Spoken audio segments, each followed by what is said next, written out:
মধ্যপ্রাচ্যে একদিকে শান্তির আভাস, অন্যদিকে আবারও যুদ্ধের ছায়া। এই দ্বৈত বাস্তবতায় নতুন করে উত্তেজনা তৈরি হয়েছে আন্তর্জাতিক অঙ্গনে। হরমুজ প্রণালী বাণিজ্যের জন্য উন্মুক্ত করার ঘোষণায় যখন বিশ্ববাজারে কিছুটা স্বস্তি ফিরেছে, তখনই যুক্তরাষ্ট্রের কঠোর অবস্থান পরিস্থিতিকে আবারও অনিশ্চয়তার দিকে ঠেলে দিয়েছে। সাম্প্রতিক ঘোষণায় ইরান জানিয়েছে, বৈশ্বিক জ্বালানি সরবরাহ সচল রাখতে হরমুজ প্রণালীতে বাণিজ্যিক জাহাজ চলাচলে কোনো বাধা থাকবে না। এতে তেলের বাজারে স্বস্তির ইঙ্গিত দেখা গেলেও রাজনৈতিক অঙ্গনে তৈরি হয়েছে নতুন প্রশ্ন।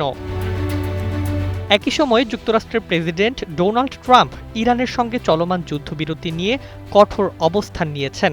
তিনি ঘোষণা দিয়েছেন, আগামী বুধবারের মধ্যে ইরানের সঙ্গে দীর্ঘমেয়াদী ও স্থায়ী কোনো চুক্তি না হলে যুদ্ধবিরতির মেয়াদ আর বাড়ানো হবে না। ট্রাম্প বলেন, নির্ধারিত সময়ের মধ্যে সমঝোতা না হলে ইরানের ওপর পুনরায় ভয়াবহ বোমা হামলা শুরু করবে যুক্তরাষ্ট্র। তিনি আরও জানান, ইরানের বন্দরগুলোর ওপর কঠোর অবরোধ বজায় থাকবে এবং শান্তিপূর্ণ সমাধান না এলে সামরিক অভিযান অব্যাহত থাকবে। বর্তমানে যুক্তরাষ্ট্র ও ইরানের মধ্যে 14 দিনের অস্থায়ী যুদ্ধবিরতি কার্যকর রয়েছে, যা আগামী বুধবার শেষ হওয়ার কথা। এই সময়ের মধ্যে দুই দেশ মধ্যস্থতাকারীদের মাধ্যমে পরোক্ষ আলোচনায় অংশ নিচ্ছে, যদিও আগের সরাসরি বৈঠক কোনো চূড়ান্ত ফল ছাড়াই শেষ হয়। বিশ্লেষকরা বলছেন, এটি মূলত সময়সীমা নির্ধারণের কূটনীতি, যার মাধ্যমে যুক্তরাষ্ট্র ইরানের ওপর চাপ বাড়াচ্ছে। তাদের মতে এই কৌশল একদিকে আলোচনার গতি বাড়ায়, অন্যদিকে সামরিক ঝুঁকিও বাড়িয়ে দেয়।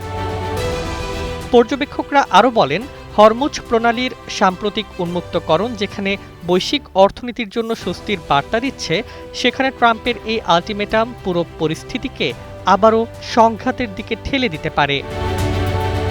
ইতিমধ্যে পাকিস্তানের ইসলামাবাদে দুই পক্ষের প্রতিনিধিদের মধ্যে বৈঠক হলেও তা ব্যর্থ হয়। এরপর হোয়াইট হাউস আশাবাদ প্রকাশ করলেও বর্তমান বক্তব্য সেই সম্ভাবনাকে অনিশ্চিত করে তুলেছে। সব মিলিয়ে প্রশ্ন এখন একটাই, মধ্যপ্রাচ্য কি সত্যি শান্তির দিকে এগোচ্ছে, নাকি বুধবারের পর আবারও শুরু হবে নতুন যুদ্ধের অধ্যায়?